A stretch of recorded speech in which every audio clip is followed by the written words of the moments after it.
মা সর্বমঙ্গলা মন্দির, সারদা রামকৃষ্ণ আশ্রম, পলাশিপাড়া, নদিয়া। মা সর্বমঙ্গলা মন্দির, সর্বমঙ্গলা মন্দির।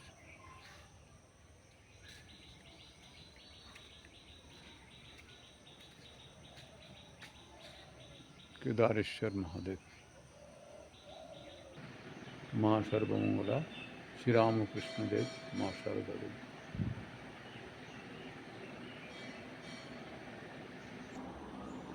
ওম স্থাপকায় চ ধর্মস্য সর্বধর্মস্বরূপিণে অবতার বরিষ্ঠায় রামকৃষ্ণায় তে নমঃ। ওম জননীং শারদাং দেবীং রামকৃষ্ণং জগদ্গুরুং পাদপদ্মে তয়োশ্রিত্वा প্রণমামি মুহুর্মুহুঃ। নমস্তে জ্যোতিরাজায় विवेकानन्दशूरये सच्चित्सुखस्वरूपाय स्वामिने तपहारिणे कालिन्दे फुल्लकमले माधवेन क्रीडारतो ब्रह्मानन्दं नमस्तुभ्यं सद्गुरो लोकनायकम्। উপস্থিত আমাদের এখানে যারা আছেন আশ্রমে এবং যারা ইউটিউবের মাধ্যমে শ্রবণ করছেন, সকলকে আমার শুভেচ্ছা আন্তরিক। আজ আমরা রামকৃষ্ণ গল্পকথা থেকে পাঠ করছিলাম, আলোচনা করছিলাম। শ্রীরামকৃষ্ণ দেবের গল্পকথা একটা বই আছে, ওখানেও পাওয়া যাবে, তার থেকেই নেওয়া আলোচনা করা। তা সে গল্পকথার থেকে আজকে একটু দু একটি গল্প আপনাদের সামনে তুলে ধরার চেষ্টা করব। আজকে প্রথম গল্প হচ্ছে বহুরূপী। ভারী সুন্দর গল্প, শ্রবণ করবেন।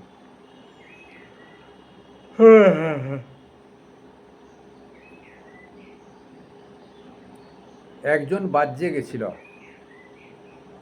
সে দেখলে যে গাছের উপর একটি জানোয়ার রয়েছে।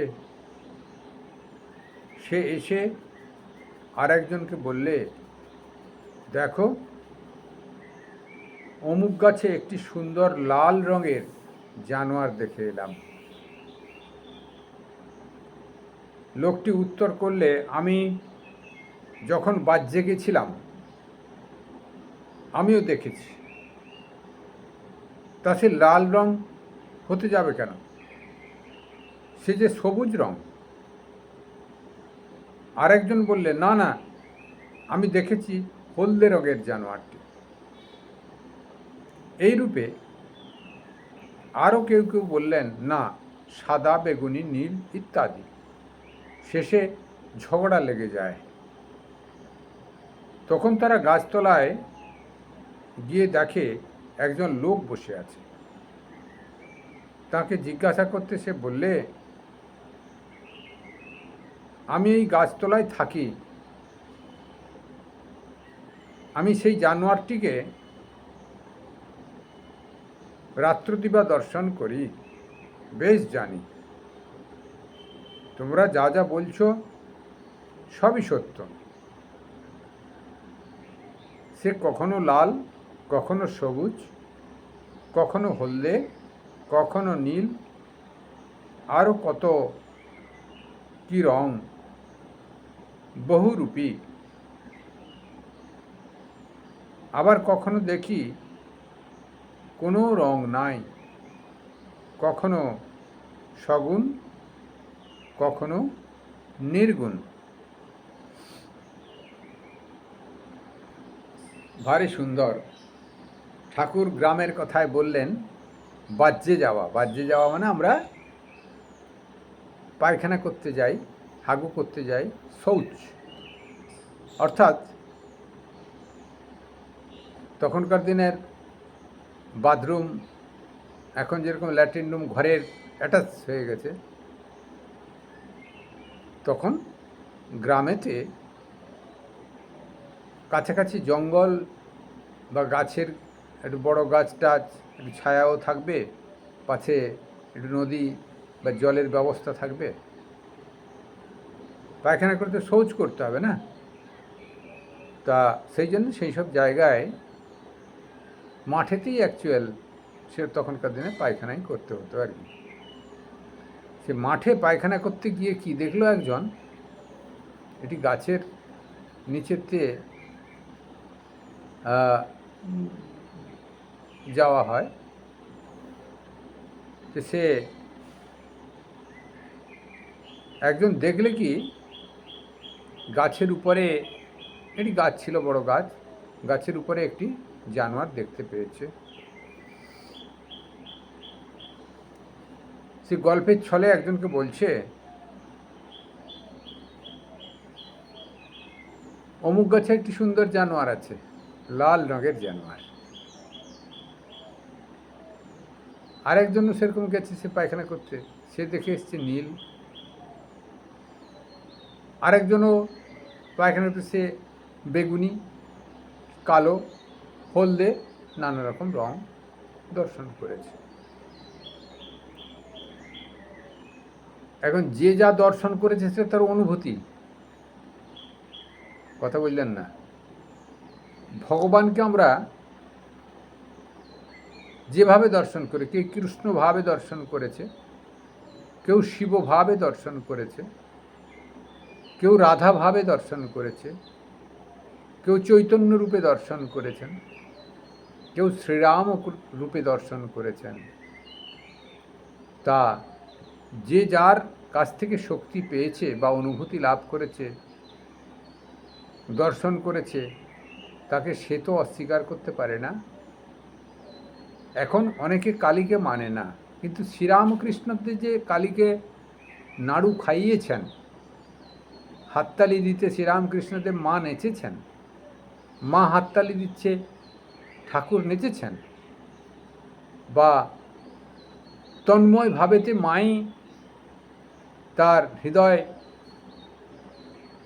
বা ওই ত্রিনয়নে দর্শন দেন, সেই যে উপলব্ধি, সেটিকে কেউ কি খণ্ডন করতে পারবে?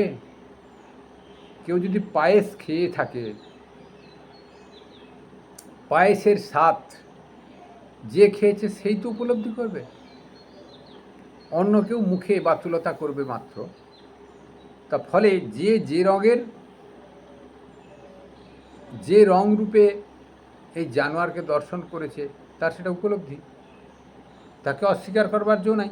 সেই জন্য তর্ক তো হবেই, কারণ 10 জন গেছে 10 রকমের জানোয়ারটিকে রঙে পরিবর্তিত হতে দেখেছে, পরিবর্তিত হতে দেখেনি,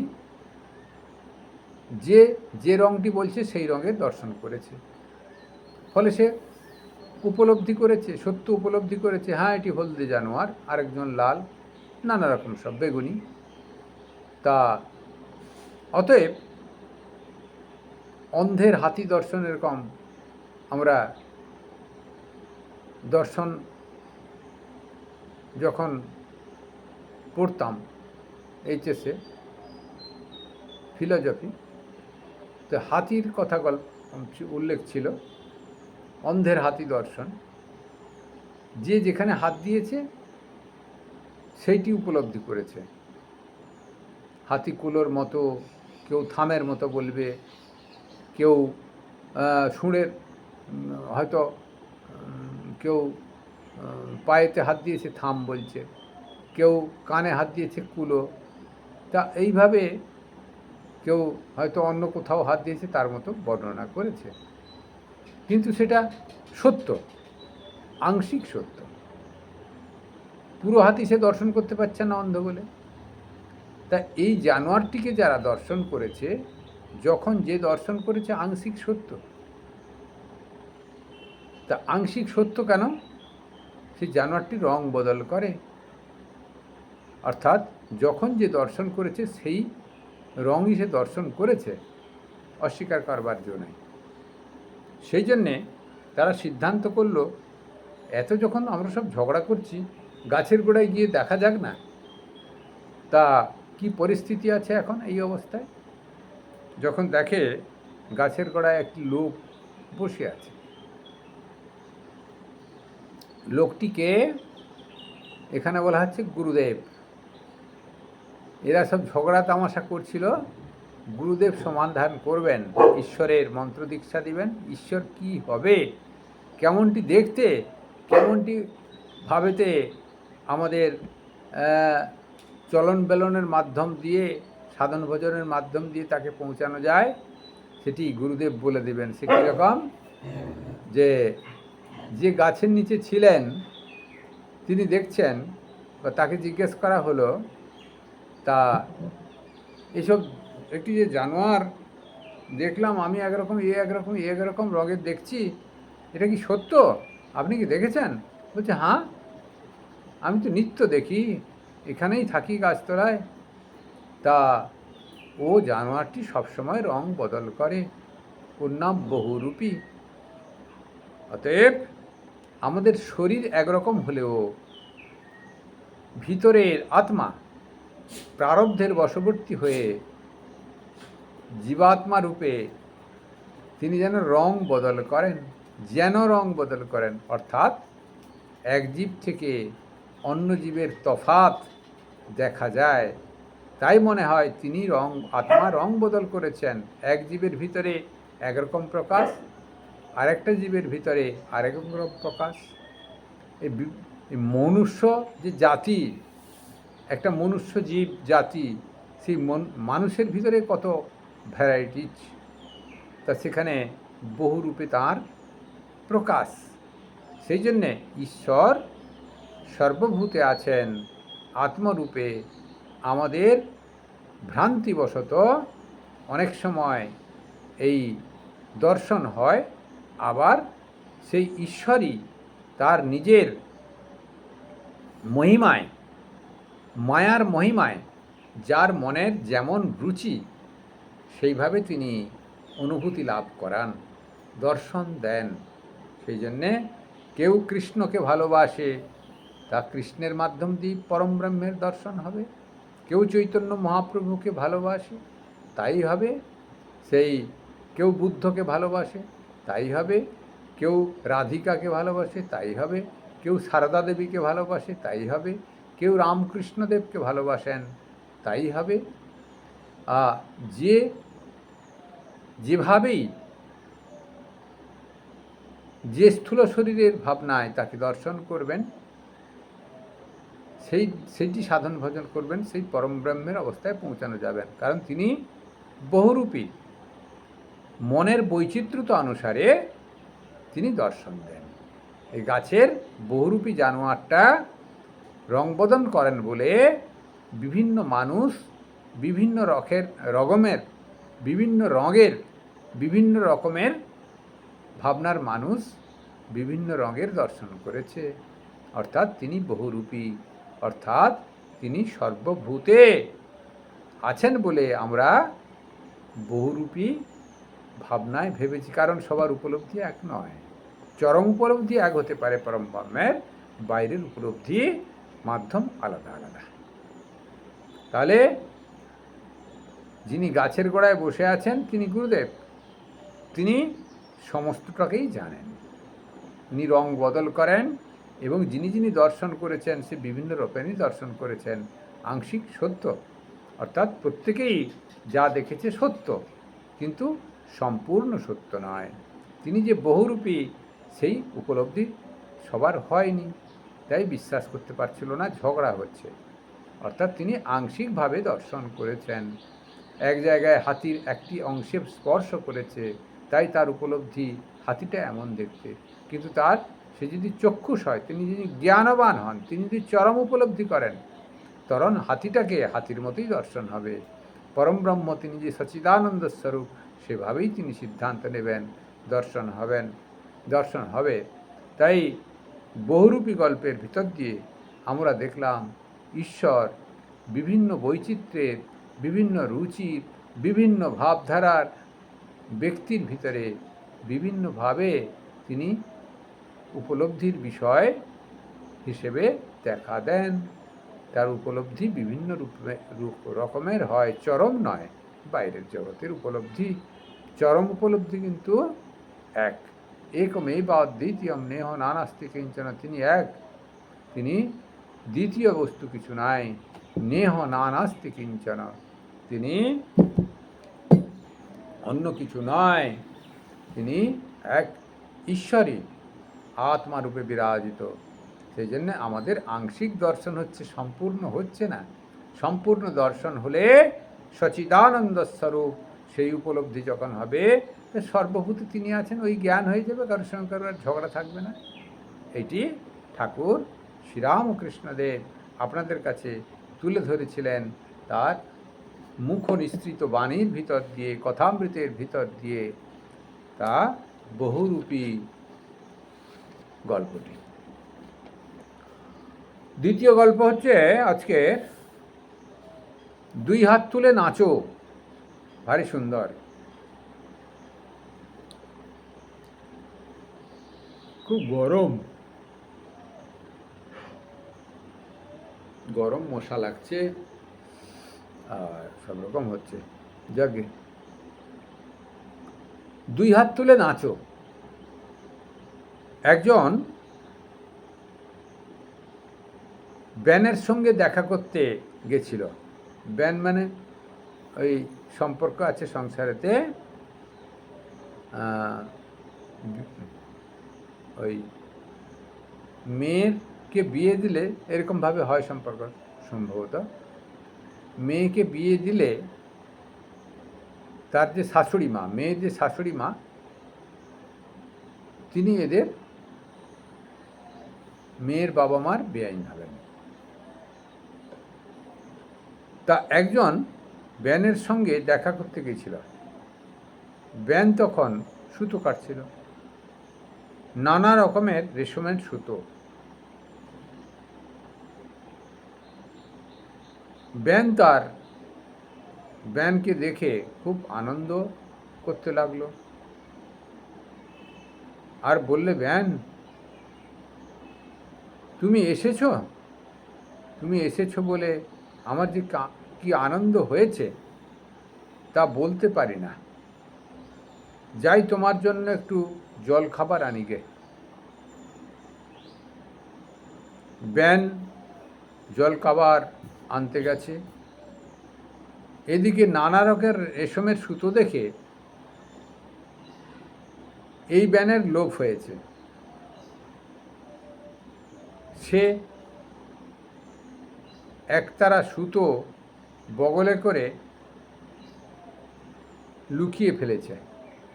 এরকম হয়, তারা একটু চোর মাইন্ড থাকে বা লোভ বেশি। যার চোর মাইন্ড যদি নাও হয়, যাদের একটু লোভ বেশি, জিনিসটা পাবে না, তা সেই জন্যে তিনি ওটাকে সরিয়ে ফেলার চেষ্টা করবেন। কিন্তু চুরি করা অবশ্যই খারাপ জিনিস, কিন্তু করে ফেলে মানুষ, তার কর্মফল তাকে ভোগ করতে হয়।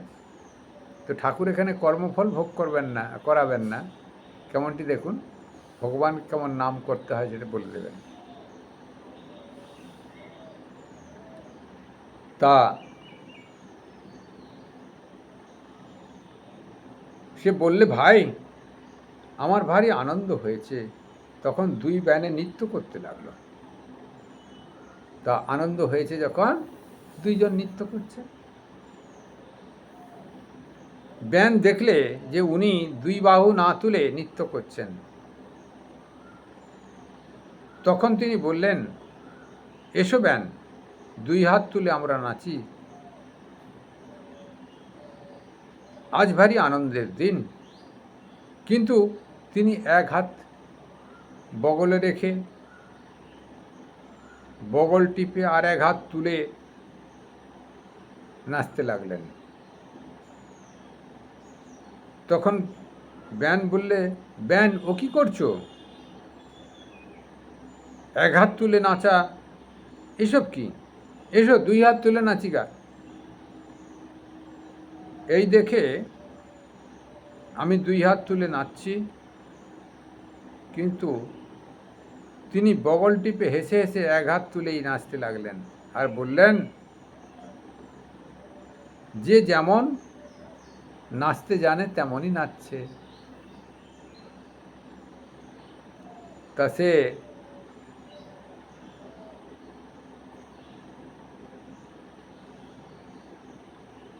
দেখুন, এই পরিস্থিতি হয়েছে,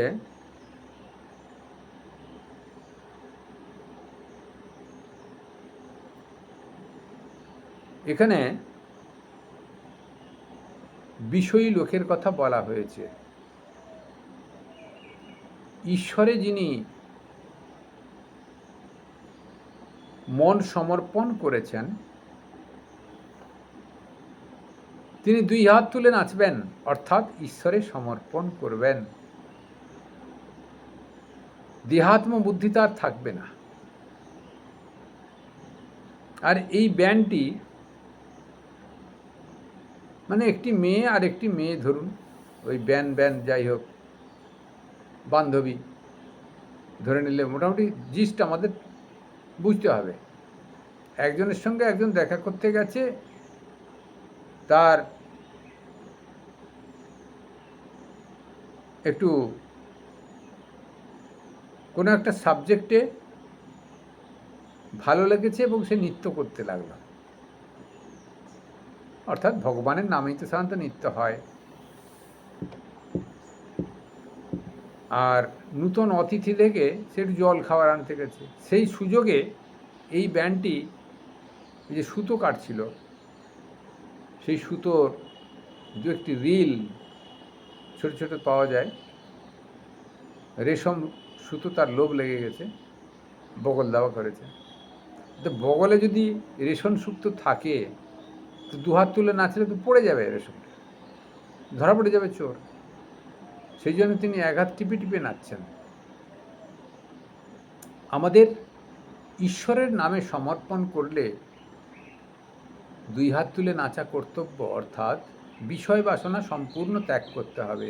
অর্থাৎ দুহাত তুলে নাচলে এই যে চোরাই রেশম রিল বগল থেকে পড়ে যাবে। অর্থাৎ বিষয় বাসনা, ঈশ্বরের মন যদি সমর্পণ করা যায়, বিষয় বাসনা সম্পূর্ণ পড়ে যাবে। তখন ঈশ্বরের একমুখী ভাবনাতে ঈশ্বর দর্শন হবে।